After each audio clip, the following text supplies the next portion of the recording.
Frankenstein, de Mary Shelley. Volumen 2. Capítulo 1. Solo con mucha dificultad recuerdo los primeros instantes de mi existencia. Todos los acontecimientos de aquel periodo se me aparecen confusos e indistintos. Una extraña sensación me embargaba. Veía, sentía, oía y olía al mismo tiempo. Y eso ocurría incluso mucho tiempo antes de que aprendiera a distinguir las operaciones de mis distintos sentidos. Recuerdo que, poco a poco, una luz cada vez más fuerte se apoderó de mis nervios de tal modo que me obligó a cerrar los ojos. Luego, la oscuridad me envolvió y me angustió, pero apenas había sentido esto cuando, abriendo los ojos, o eso supongo ahora, la luz se derramó sobre mí de nuevo. Caminé, creo, y descendí, pero de repente descubrí un gran cambio en mis sensaciones. Antes estaba rodeado de cuerpos oscuros y opacos, inaccesibles a mi tacto o a mi vista, y ahora descubría que podía caminar libremente, y que no había obstáculos que no pudiera superar o evitar. La luz se hizo cada vez más opresiva, y como el calor me agotaba cuando caminaba, busqué un lugar donde pudiera ver sombra. Fue en el bosque que hay cerca de Ingolstadt, y ahí, junto a un arroyo, me tumbé durante unas horas y descansé hasta que sentí las punzadas del hambre y la sed. Esto me obligó a levantarme y a abandonar mi sueño, y comí algunos frutos del bosque que encontré colgando de los árboles o tirados por el suelo. Sacié mi sed en el arroyo y luego, volviéndome a tumbar, me embargó el sueño. Ya era de noche cuando me desperté. También sentí frío, y se puede decir que instintivamente casi me asusté al descubrirme completamente solo. Antes de abandonar tus aposentos, como tuve sensación de frío, me había cubierto con algunas ropas, pero eran insuficientes para protegerme de los rocíos de la noche. Era un pobre desgraciado, indefenso y miserable. Ni sabía, ni podía comprender nada, pero sintiendo que el dolor invadía todo el cuerpo, me senté y lloré. Poco después, una hermosa luz fue cubriendo los cielos, poco a poco, y tuve una sensación de placer. Me levanté y observé una brillante esfera que se elevaba entre los árboles. La miré maravillado, se movía lentamente, pero iluminaba mi camino, y de nuevo fui a buscar frutos. Todavía estaba aterido cuando, bajo uno de los árboles, encontré una enorme capa con la cual me cubrí y me senté en la tierra. No había ideas claras en mi mente, todo me resultaba confuso. Sentía la luz, el hambre, la sed y la oscuridad. Innumerables sonidos tintineaban en mis oídos y por todas partes me llegaban distintos olores. Lo único que podía distinguir era la luna brillante, y clavé mis ojos en ella con placer. Transcurrieron varios días y noches, y la esfera de la noche ya había menguado mucho cuando comencé a distinguir unas sensaciones de otras. Poco a poco empecé a distinguir con facilidad el arroyo claro que me proporcionaba el agua, y los árboles que me cubrían con su follaje. Me encantó descubrir por vez primera aquel sonido tan agradable que a menudo halagaba mis oídos y que procedía de las gargantas de pequeños animales alados que a menudo la luz de mis ojos descubría. También comencé a ver con más precisión las formas que me rodeaban y a comprender las horas de la radiante luz que se derramaba sobre mí. A veces intentaba imitar las agradables canciones de los pájaros, pero me resultaba imposible. A veces deseaba expresar mis sensaciones a mi modo, pero el sonido desagradable e incomprensible que salió de mi garganta me aterró y me devolvió de nuevo al silencio. La luna había desaparecido de la noche y se volvió a mostrar de nuevo con una forma más pequeña mientras yo aún vivía en el bosque.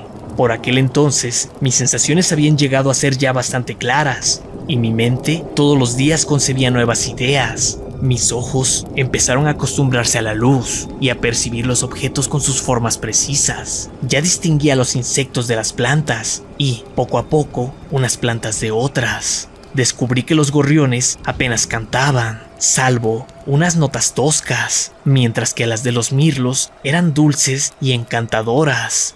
Un día, cuando me hallaba aterido de frío, encontré un fuego que habían abandonado algunos mendigos vagabundos y me embargó un gran placer cuando sentí su calor. En mi alegría, alargué mi camino hacia las brasas vivas, pero rápidamente la aparté con un grito de dolor. ¡Qué extraño!, pensé, que la misma causa produjera al mismo tiempo efectos tan contrarios. Estudié con detenimiento la composición del fuego y, para mi alegría, descubrí que salía de la madera. Rápidamente recogí algunas ramas, pero estaban húmedas y no prendieron.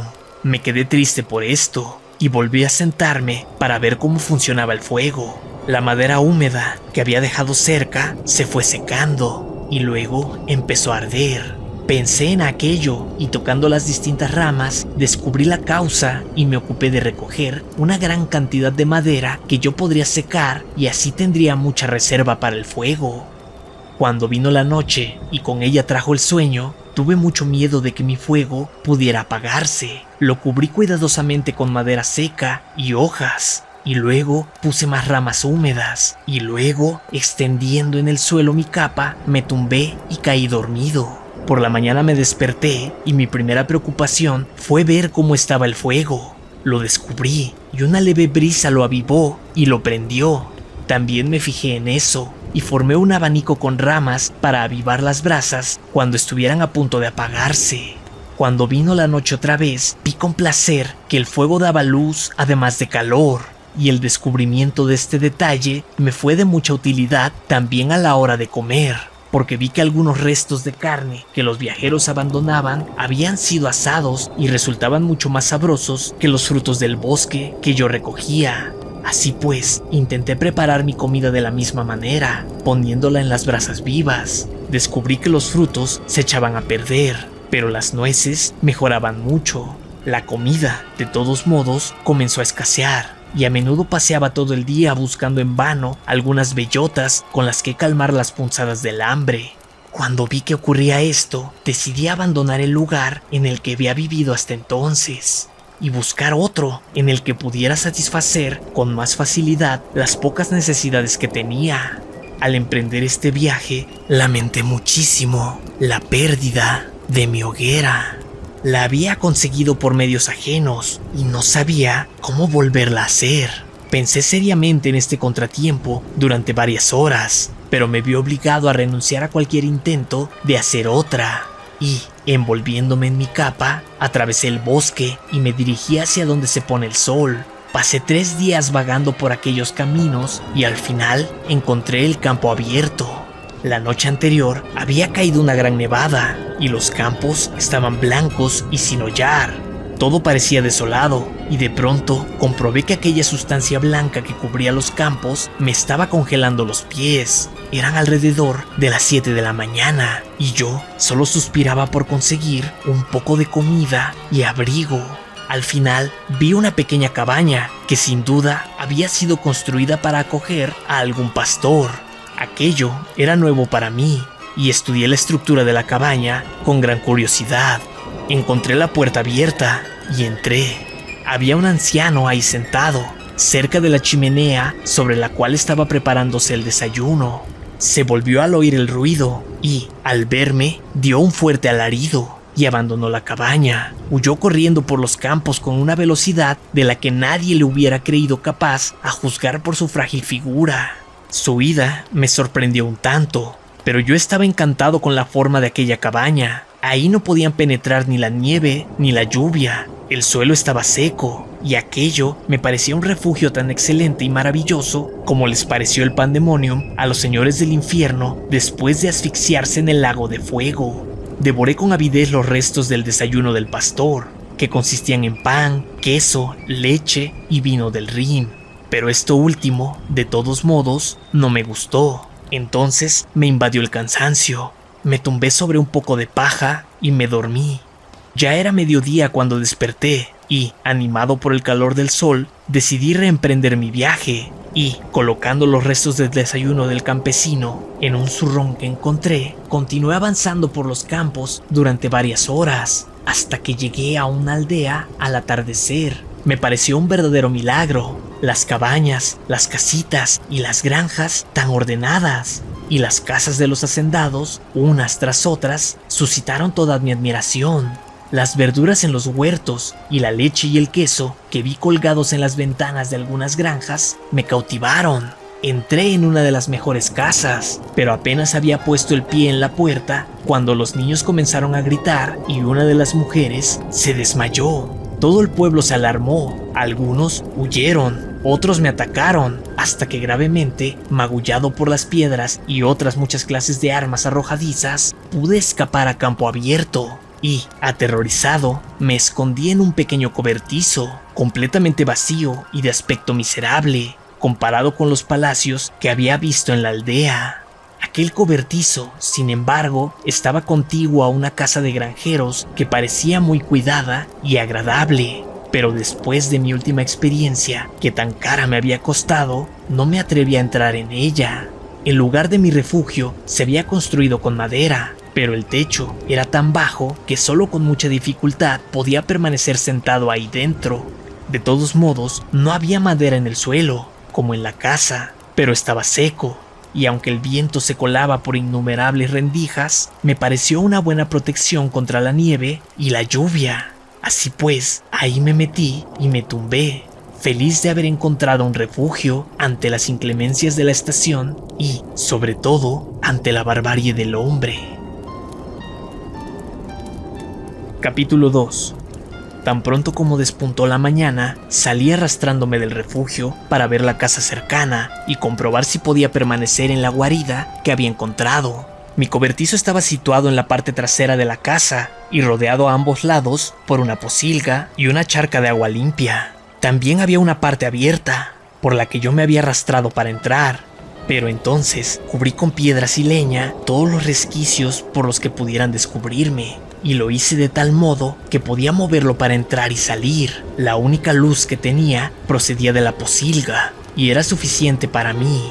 Habiendo dispuesto de ese modo mi hogar, y después de haberlo alfombrado con paja, me oculté, porque vi la figura de un hombre a lo lejos, y recordaba demasiado bien el tratamiento que me habían dado la noche anterior como para fiarme de él.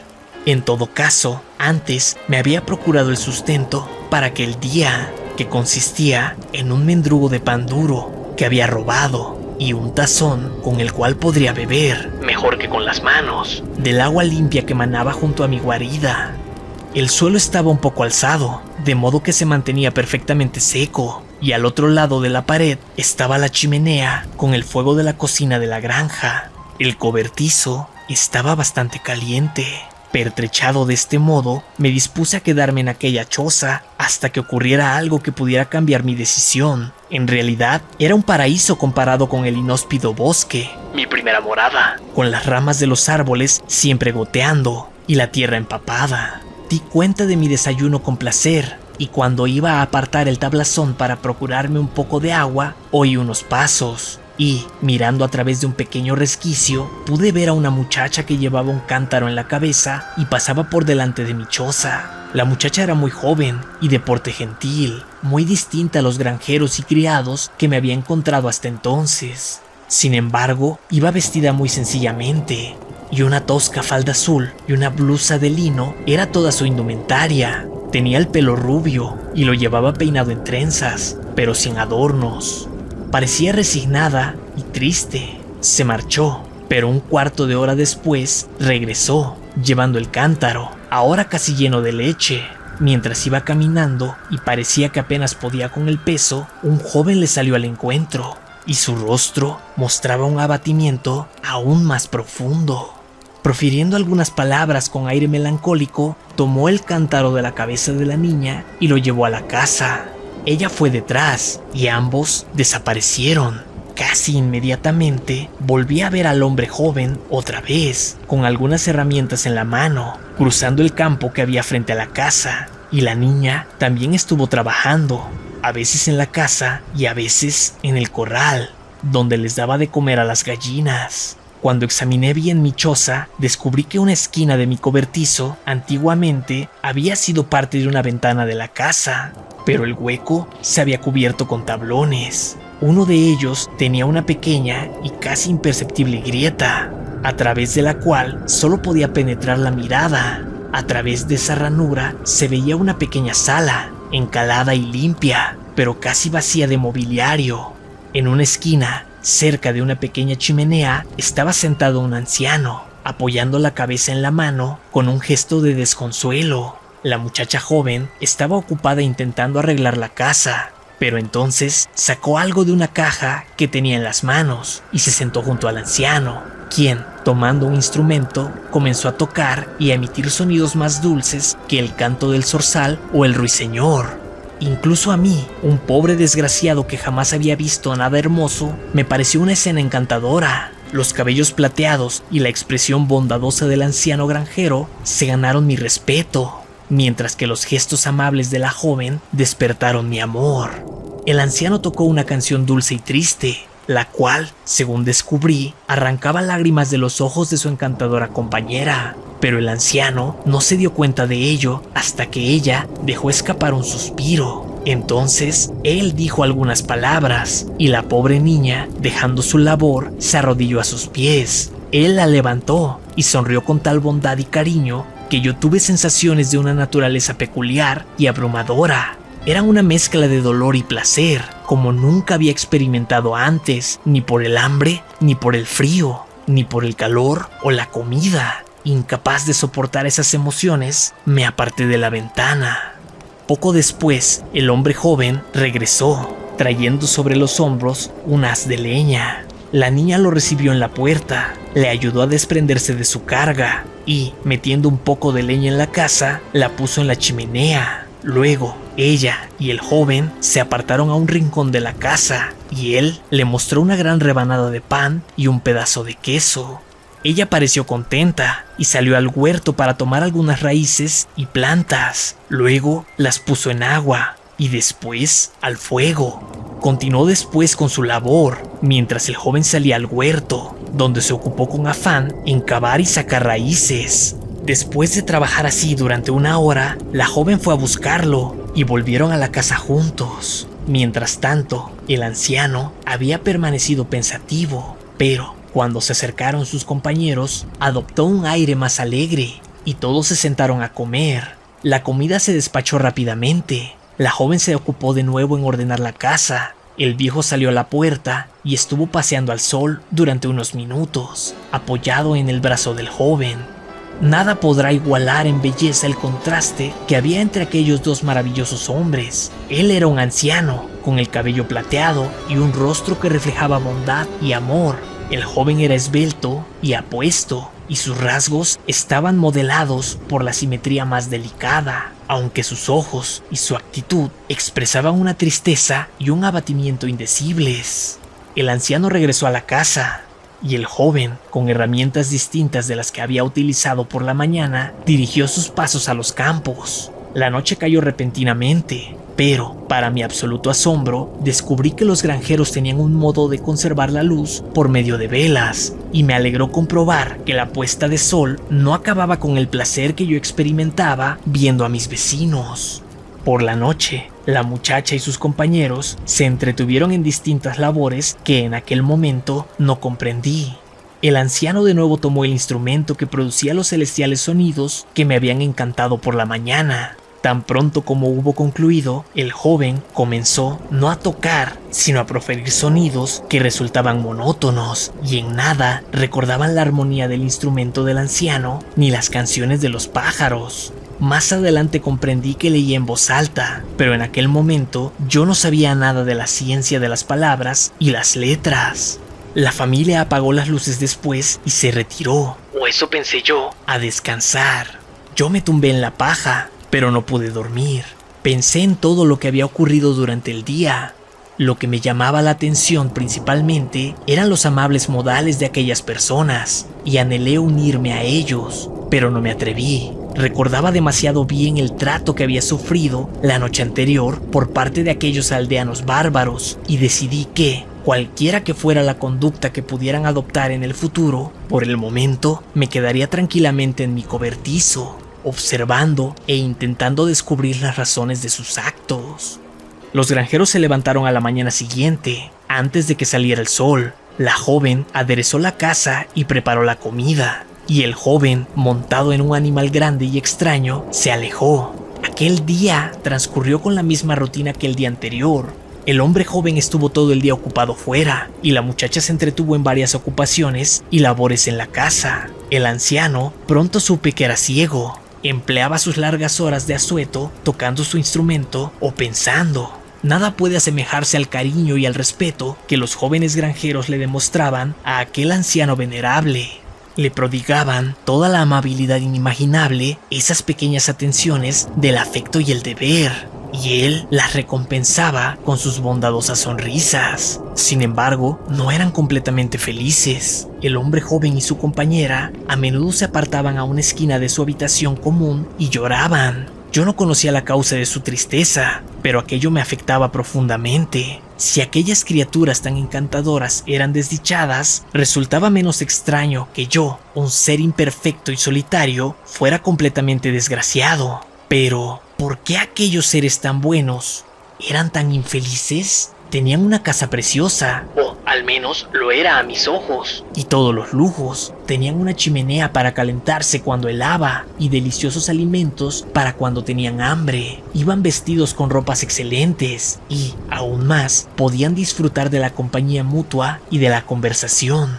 Y todos los días intercambiaban miradas de cariño y afecto. ¿Qué significaban entonces aquellas lágrimas? ¿Expresarían realmente dolor? Al principio fui incapaz de responder a estas preguntas, pero una constante atención y el transcurso del tiempo consiguieron explicarme muchas cosas que al principio me parecieron enigmáticas. Capítulo 3.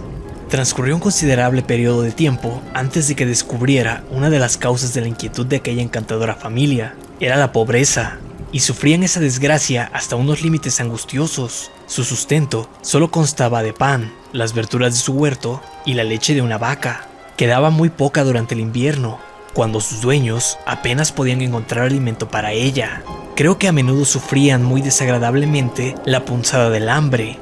Sobre todo los dos jóvenes granjeros, porque muchas veces vi cómo le ponían al anciano la comida delante, cuando ellos no tenían nada para sí. Ese rasgo de bondad me conmovió profundamente. Yo había acostumbrado a robar parte de sus viandas durante la noche, para mi propio sustento, pero cuando descubrí que al hacerlo infligía aún más sufrimiento a los granjeros, me abstuve y me conformé con las bayas, nueces y raíces que recolectaba en un bosque cercano.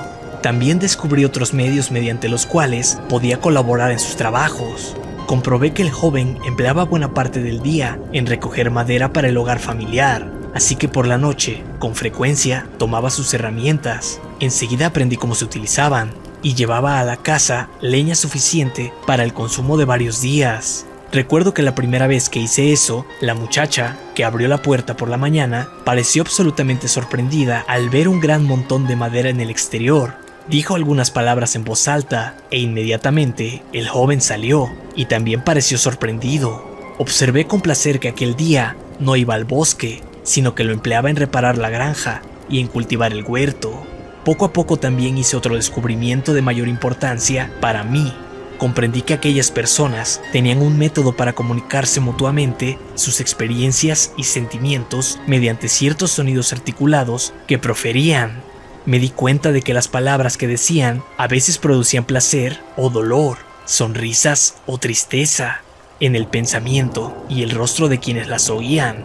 En realidad parecía una ciencia divina y deseé ardientemente adquirirla y conocerla, pero todos los intentos que hice al respecto resultaron fallidos.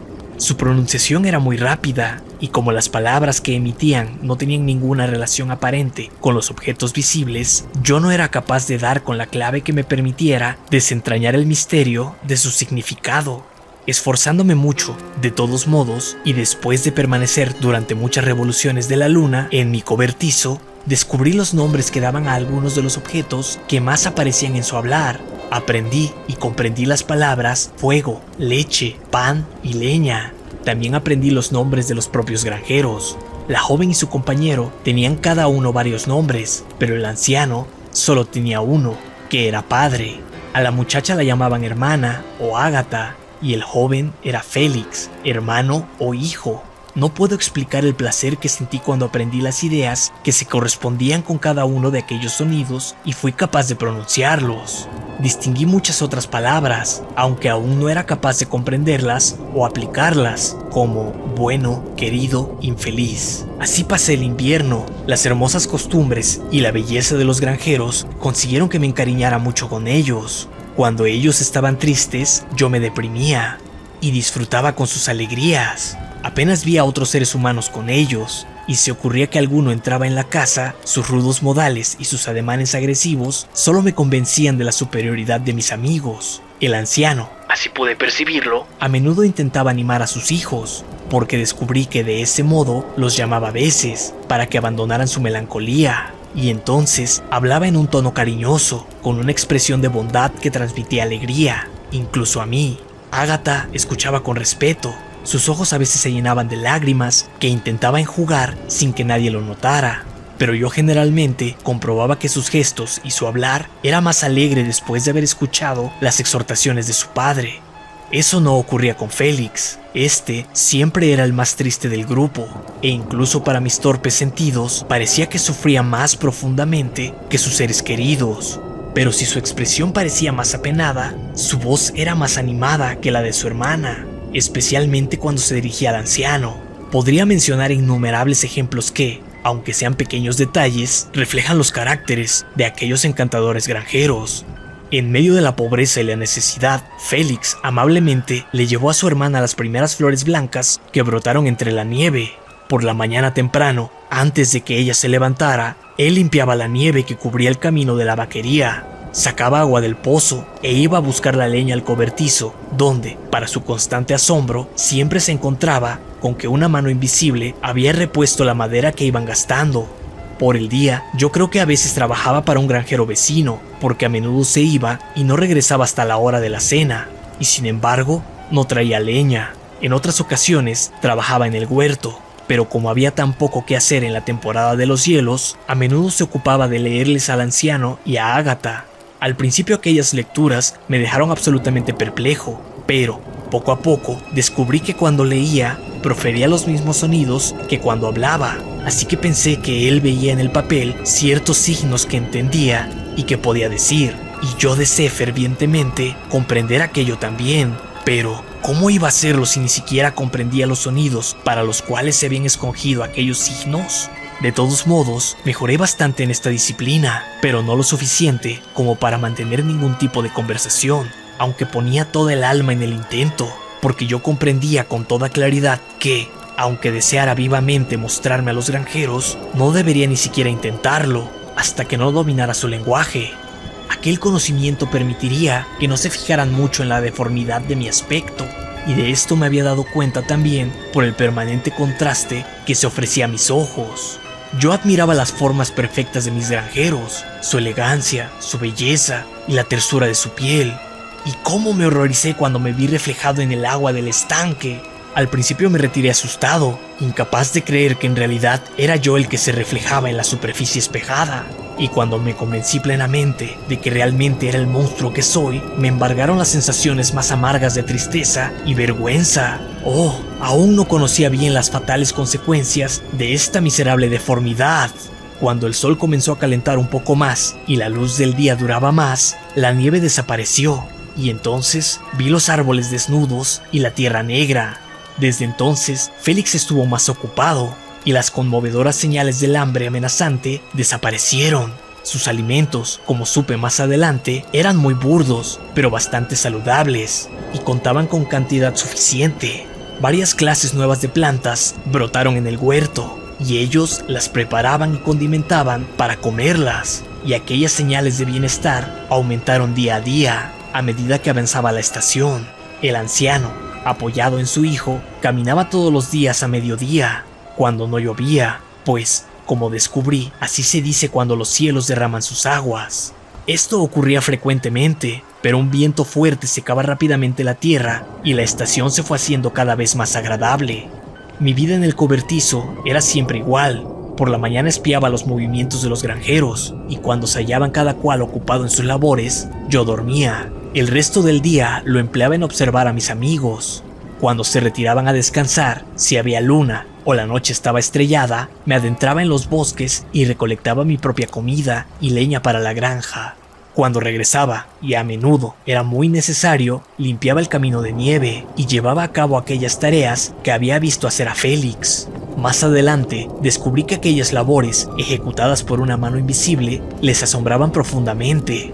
Y en aquellas ocasiones, 1 o 2 veces, les oí pronunciar las palabras espíritu bueno, prodigio, pero en aquel momento no comprendí el significado de esos términos. Entonces, mis pensamientos se hicieron cada día más activos, y deseaba fervientemente descubrir las razones y los sentimientos de aquellas criaturas encantadoras. Sentía una gran curiosidad por saber por qué Félix parecía tan abatido, y Ágata tan triste.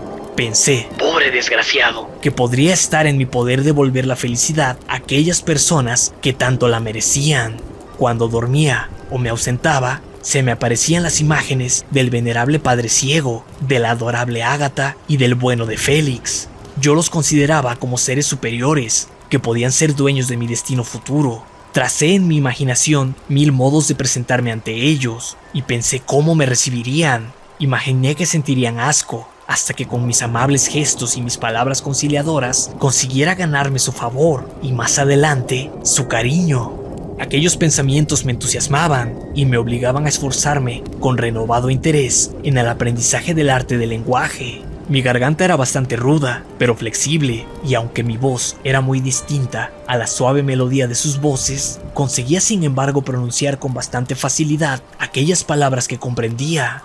Era como el burro y el perrito faldero, y de todos modos, el buen burro, cuyas intenciones eran buenas, aunque sus modales fueran un tanto rudos, merecía mejor trato que los golpes y los insultos. Las lluvias suaves y la adorable calidez de la primavera cambió por completo el aspecto de la tierra. Los hombres, que antes de este cambio parecían haber estado escondidos en sus cuevas, se dispersaron por todas partes y se ocuparon en las distintas artes de la agricultura. Los pájaros cantaban con acentos más alegres y las ramas comenzaron a echar brotes en los árboles. Mundo alegre y feliz, morada apropiada para los dioses, que muy poco tiempo antes estaba yerma, húmeda y enferma. Me animé mucho ante el encantador aspecto de la naturaleza. El pasado se borró de mi memoria, el presente era feliz y el futuro refulgía con brillantes rayos de esperanza y promesas de alegría. Frankenstein, de Mary Shelley.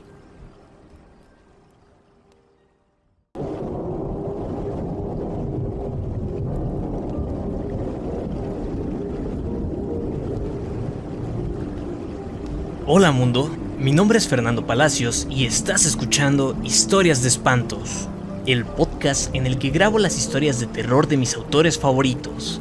Espero que este episodio haya sido de tu agrado y lo hayas disfrutado mucho. Y, si es así, me ayudas mucho dejando tu like aquí, siguiendo el podcast, suscribiéndote, compartiendo el contenido y, si quieres apoyarme un poquito más y tener algunos beneficios en el canal, únete al canal. Por el momento hay 2 niveles disponibles para ti en YouTube y uno único en Spotify. Así que recuerda, dale like, suscríbete y compártelo con todo el mundo que pueda disfrutar de una historia de espantos. A mí puedes encontrarme en Instagram como @fer.mr.bones, pero también están las redes sociales oficiales de Historias de Espantos. Historias de Espantos por Fernando Palacios en Facebook y @Historias de Espantos XFP en Instagram. Ahí puedes comentarme qué historia, cuento o relato de terror quieres escuchar. Gracias y nos escuchamos en la siguiente historia de espantos.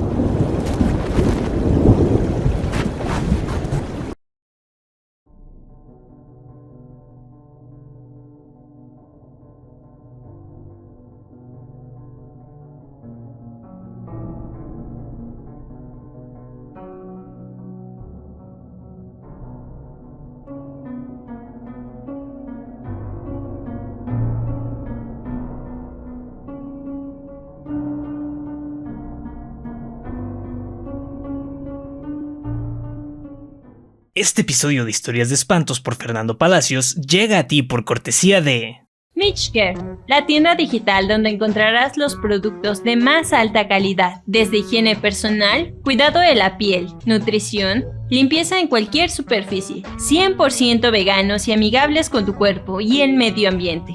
Hacemos envíos a toda América. Encuéntranos en Instagram como @mitch.care. En la descripción encontrarás los links. Dark Heart Shop, la tienda de playeras darks en la que encontrarás tu playera favorita. Búscanos en Instagram como @darkheartshop.mx y también en Facebook. Ahí podrás ver nuestro catálogo disponible. Disfruta mucho la historia de espantos de hoy. Próximamente aquí encontrarás toda la merch oficial de Historias de Espantos por Fernando Palacios.